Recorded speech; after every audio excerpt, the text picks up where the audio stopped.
sympathy is? Empathy. Empathy or like a...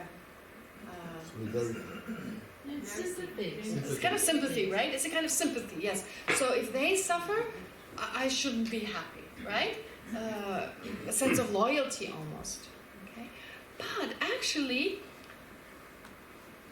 the thing is like, if I'm not happy, which means like I'm miserable, etc., what happens to the people around me? They become, right? They become miserable. So actually, of course, if I'm not happy because I have certain issues, that's different. All right. But if I deny myself happiness, I personally think you have a personal responsibility to be happy. Don't deny yourself that happiness because, and I'm talking not about the happiness of kicking someone in the butt, that moment of, yeah, that's not happiness from a Buddhist point of view. No, I'm talking about a sense of satisfaction, contentment, peace of mind. Because when you have that, that also includes patience with yourself, a calmness. You radiate that out. You give it, I mean, you radiate it out is maybe not to be taken literally, like, wow, look at this light bulb of calmness. Although I've been told, yeah, there's this idea of, yeah, Moses, right? I learned the other day, he's got horns. Because the word for horn means shining. Right? The words for, it's like, I've never seen a Moses with horns, but okay, there must be depictions, because someone like Moses, like a being who spiritually has reached that, probably, reached that state of like calmness and spiritual development, they radiate it out. They're shining. So the horn, since that's the same word as shining, that's why it's depicted in that way. Right? That's this idea. We don't live in a bubble.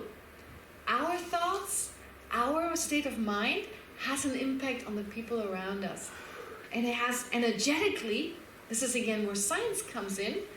Science talks about energies. Buddhism talks about every mind comes together with an energy. If it's a disruptive mind, the energy is likewise disruptive. So there's a subtle energy. There's a lot of talk in some areas of Buddhism, in some kind of topics of Buddhism, a lot of talk of the physical manifestations of the mind. As in like, the mind is non-physical, but it affects the energy that comes together with it. So that accounts for the fact that when we think a thought, it has an effect on the people around us, except they don't pick up on it. Okay? Nuclear radiation has an effect on us, we don't pick up on it. Doesn't mean it's not there. So likewise, every thought we think has an effect on the people around us. So thinking, being calm and happy has an effect on people around us. Being miserable has also an effect on others. So therefore, if we just deny ourselves happiness because we think we're not loyal, well, we won't be able to benefit others if they have problems, if they have difficulties, if we ourselves are miserable. So that kind of feeling of guilt to feel happy, I think it's an exaggerated version of wanting others to be happy and feeling we can't be happy. So it doesn't make sense. It's an exaggeration. But it just needs to sink in. We need to understand how the mind works and how this is actually harming the people around us. If we don't allow ourselves to be happy. I'm not saying if we naturally have a problem, okay. So it'll be there and we need to work through it and be with it until we are able to get over it. Okay? Alright, but going back to this here now. When we look at this, what the Dalai Lama says at the very end, well, basically, he's saying that it's the misapprehension of reality that is responsible for all our problems. But now, with regard to chapter 2nd, now let's look at the actual issue here. So what is actually happening? What happens from that misapprehension? How does that give rise to other misapprehensions, other states of mind, which in turn trigger more states of mind, which trigger actions, which trigger experiences? Okay? Now, there is definitely that correlation of a certain sense of how phenomena exist. That leads to certain emotions. They lead to actions. They lead to reactions. Okay? Because everything is interdependent. So the actions that I'm saying are what we give out, as in like saying things, acting in a certain way, physically acting in a certain way, verbally doing things. And there, because it's an interdependent world, what we give out, what goes around, comes around. Okay? And that's just another way of saying karma. Okay? Just basically saying actions have reactions. Alright? So whatever I do, eventually it'll come back to me in one way or another. Okay. Unless whatever I've done is purified or whatever. Okay. Now, but we don't even want to go into that. It's not on karma. We're not talking about karma. We're talking about what does it come from? Where does it come from? So there is, every time we think, every time we have a thought, our mind labels. Okay? Not using the word label. What's the word for label in Hebrew? Does everyone understand? Okay. Has everyone heard that? Okay. So, every time we have thoughts, making sense of the world around us. And that's good, that's important. Okay? Since we were little, we made sense of what's going on around us. You all agree? This is that, right? We categorize. We basically found similarities between this cow and that cow, so we call it cow. Classic example in Buddhism, in a text called Pramanavartika on logic. You see a brown cow, you see a black cow. So despite the different color, you identify similarities, and based on that, you call one a cow and the other one a cow. Okay? Sounds familiar? Well, we do that all the time. We're very good at it now. But we started since we were little. We use two forms of symbols, usually. Maybe a third one can be added. But one symbol is language, spoken language. Another symbol is written language. But we could maybe add sign language as well. Actually, we should add that. So these are core symbols we use. Okay? But we were already born with the ability, we do it all the time, even when we were very little, we just don't remember. And animals do that too, any form of life. You know, since they were born, they categorize things, they make sense of the world. Okay? This is that. Except when I say that, I use language, but even if you don't have language, I mean, even the little baby is able to differentiate between his or her mother versus someone else. Right? Again and again, recognizing someone. How can we recognize someone? Animals recognize people. Okay? So from a Buddhist point of view, that shows we are categorizing. This is good, this is good, bad, as in like, this is my food, right? This is my food source, etc. So in whichever way, however simple it is, we do this automatically. Does that make sense? Mm-hmm. And then we learn words, okay? We learn symbols, and we do it even more effectively, as in like now, those words we learn, they become part of our thoughts. Okay? If I ask you, when you think of the ocean, what appears? The word ocean? Oh, there's no ocean. Sea. If you see the sea in Israel, if you think of the sea, okay? If I ask you to think of the sea, then are you thinking of the word? Are you thinking of the color and shape? Or a mixture of both? Okay? You could actually... Are you thinking in Hebrew? Or if you speak another language, are you thinking in a different language? Okay? If you know a second language, depending on how often you use it, this is how I learned Tibetan. Because when I learned Tibetan, I had already learned English, so I knew thinking in English was helpful. And then I learned Tibetan, and at that time there were no books really to learn Tibetan. There was one book, and my teacher would go through the book and say, we don't say this, cross it out. We don't say this, cross it out. So I had like 5 sentences left in a whole book. So I didn't have a book in the end, right? And then I had to learn Tibetan, I had to know how to do it. And Tibetans were like, they couldn't understand what I was saying. I couldn't understand what they were saying. So it was like, I started talking and they'd be like, I gotta go. Didn't have that habit to meet people that couldn't speak their language, and so they didn't want to stick around. So I was like, how am I going to learn this language? So I forced myself to think in English, in Tibetan. I was like, I need to go to the bathroom. Oh, well, it's bathroom again, just a minute. But it was quite effective, so I learned quite a few words that way. And so I noticed whenever I think in a certain language, Thinking in English, thinking in German, thinking in Tibetan. So, and most Israelis I meet, definitely bilingual. And then there's a third or fourth language, sometimes Spanish, French, etc. So, therefore we think in a certain language. Have you ever noticed you think differently when you think in a certain language?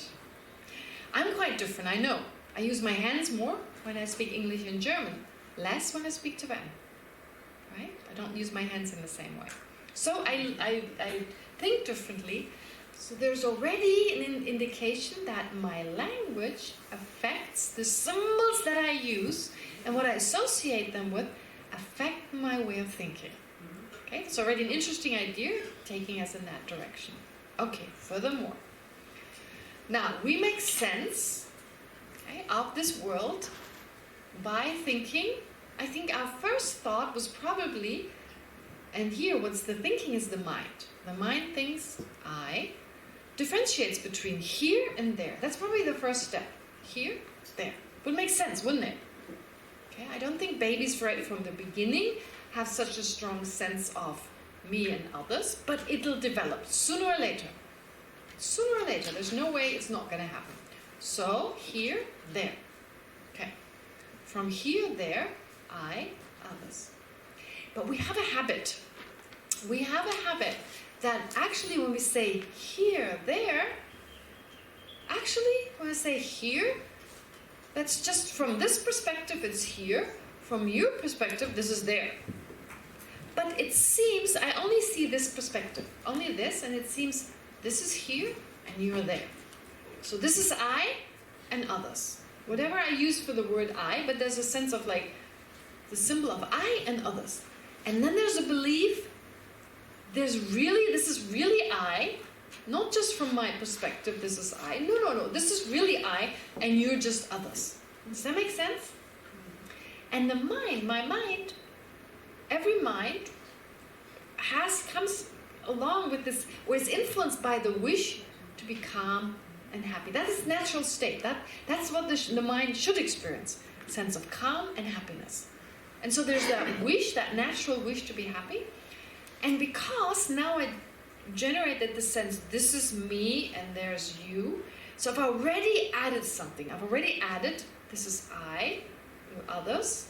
And then my happiness, well, my happiness is here. Yours is there. This is closer to the mind, thinking I, my happiness. So it's all more important. My happiness, more important. That's why I went from just with all I and others to a sense like my happiness is more important. And with the sense of an I, it is so strong that although I'm just labeling I based on this mind, the sense of an I becomes stronger in that there doesn't just seem mind and body, but also a separate I. A separate I. When you think of I was hurt, right? We all had that thought, I was hurt. Is there a sense that the I is separate from the mind and the body? Is there that sense? You don't think that there's, not separate like totally independent, but the I is controlling mind and body. Right? When you say like, oh, I want to control my mind, I have to control my mind. My mind is unruly. Do you get a sense there's an I that's separate? Do you get that sense? Oh, my memory is really not as good as it used to be. Okay? When we think like my memory, the Dalai Lama mentions it here. Oh, my memory is not what it used to be. There's a sense that's an I that's separate, right? When I'm asking you these questions, there's one difficulty because our sense of an I keeps shifting a little bit. Sometimes the I seems to be the body. Sometimes the I seems to be the mind. Sometimes the I seems to be separate. It's going back and forth, okay? But the fact that it can switch back and forth, that shows that there is something, there is a sense there is some I there. There is a sense there's some I. To just think there's only mind and body, because there are many different minds, there are many different body parts, and we still feel there's one I. And if I ask you, is there just an instinctive sense, I'm not talking about an intellectual sense, but an emotional sense that the I who came into this room a few hours ago And the I that's here, is that the same? Is that the same I? There's a sense it's the same, right? Oh, that's the same I. If you do something to me, for instance, I have the same with regard to you. If you hurt me yesterday, and I see you today, and I'm still holding this anger within me, that is because I feel the person who hurt me yesterday and you today are the same. That's why I'm still angry with you, right? If I had a sense, oh, the person yesterday, they're not exactly the same as today. There was the person hurting me yesterday, and there's the person hurting me today. So, but we feel it's the same. That's the same. That's the guy. Okay? Emotionally. Of course, I don't talk of this person. Don't use a different name. That would be ridiculous. I'm just saying our emotional response is like, that's the same guy. So I can still be angry with this person, although it was maybe last week, maybe even last year. There's a sense, that's the guy who harmed me, who hurt me in a really profound way. Right? The stronger the hurt, the stronger the sense, that guy and today's, it's the same. That would mean this person didn't change because they're identical. Yesterday's or last year's guy is the same guy now. Luckily there's a name guy, so it was actually a guy. So yesterday's guy is today's guy, or last year's guy is today's guy. So that means actually maybe the mind has changed, the body has changed, but they're still the same guy. So you have a sense sometimes that there is a, with regard to the other person, that although their mind has changed, their body, maybe they learned another language in the meantime, and of course the body has aged, right? But the guy's the same. The same old guy. That's the guy who hurt me, so I still am angry with him. I'm angry with this person. Right? So you see, in certain situations, there's a sense there's this permanent other person that is different from mind and body that I'm still angry with. And the same is true, I'm still hurt. I'm still hurt from what happened to me when I was a kid, because I'm still that kid. Right? In a way, I'm still... So in certain situations, it can become so strong that this I that was 5 years old and that's now me, still kind of the same thing. There's something still there. Okay?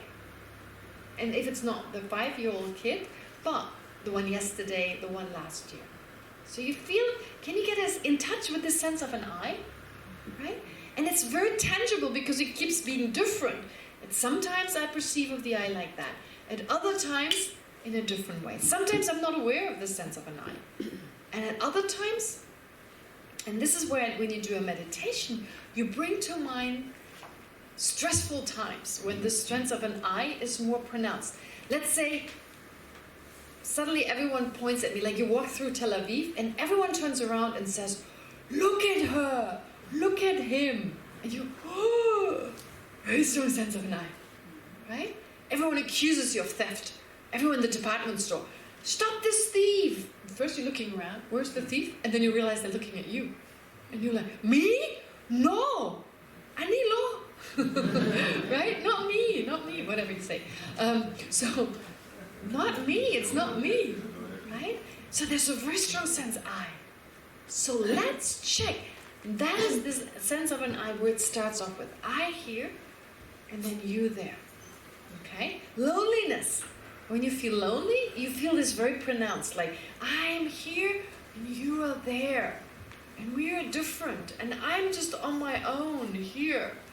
Right? It feels very strong in that moment. Even though you're surrounded by so many people. Okay? It's the mind creates, it makes it a little bit more solid in that moment of loneliness. So each mind has a slightly different perception of the I. That's why it's so difficult. Okay? The angry mind, the scared mind. What else? The mind of holding a grudge, feeling hurt. Okay? The mind of being wrongly accused.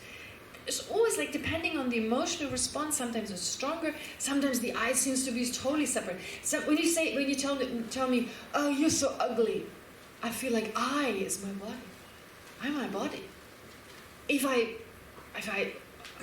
I'm very concerned with my outer appearance, then there's a very strong sense I'm defined by my body. So the more beautiful I look, the nicer I am. Okay? So we have times where we identify strongly with the body. Then we have times we identify strongly with the mind, with a particular mind. Okay? With a certain intelligence possibly. Or I feel like I'm so stupid because I couldn't do certain things. Right? Certain things, so I identify with this particular mind. So it keeps shifting, but it's always around this area, mind and body. Okay? So either I perceive the mind to be, the I to be the body, or certain types of mind, maybe all the mind, or I perceive it separate. Keeps shifting. But the point is, none of those are realistic. None of those are realistic. And importantly, there is a sense that, yes, there's this I that is separate from you, and my happiness is more important. My happiness is more important. That's where it all starts with. Okay? The moment you have an additional I, there's a sense my happiness is more important. If my happiness is more important, then my family is more important. What is mine is more important. Just a little bit more important. Okay? And at times of strong emotions, very much more important. Okay? Sometimes a little bit more, sometimes a lot more. Does that make sense? Great. And then, anything that supports that happiness, gives that happiness, I want it. I want it. So, in what way? I feel good when I see a person. Where's the happiness? Here. This mind experiences the happiness. But in the same way as I label I and believe there's really an I after I called it that, then when I say pleasant, nice, because I have this good feeling, I call the other person pleasant, nice, provider of happiness. And now I believe that my happiness depends on that person. The happiness was here, it was experienced by my own mind. But I believe the happiness sits within the other person. If I have that, then I will be happy. Because the happiness, the pleasant, I call this person pleasant in relation to how I feel, but now I believe this pleasantness comes from the other person, so I want it. Right? And if something I feel unpleasant in relation to what I want, I don't like it. And so you have attachment and anger. See how you got from there to there? Not that we're naturally hateful people, etc. No, it's only become natural to be angry because we have that misapprehension. As long as it's there, that's the normal reaction. That's why it's not about, it's good to be happy, it's good to be, it's just because God said so, or just because Buddha decided this is bad, we shouldn't be angry.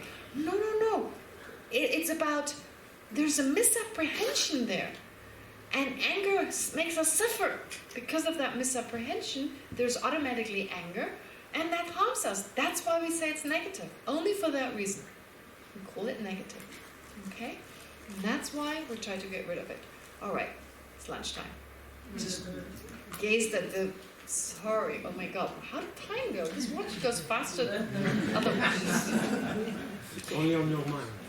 It's only on that one is really fast. I'm kidding. All right, let's take a break. We'll have a meditation afterwards. I feel like I have some foundation now. I will say that. But anyway, let's do meditation afterwards and enjoy your lunch.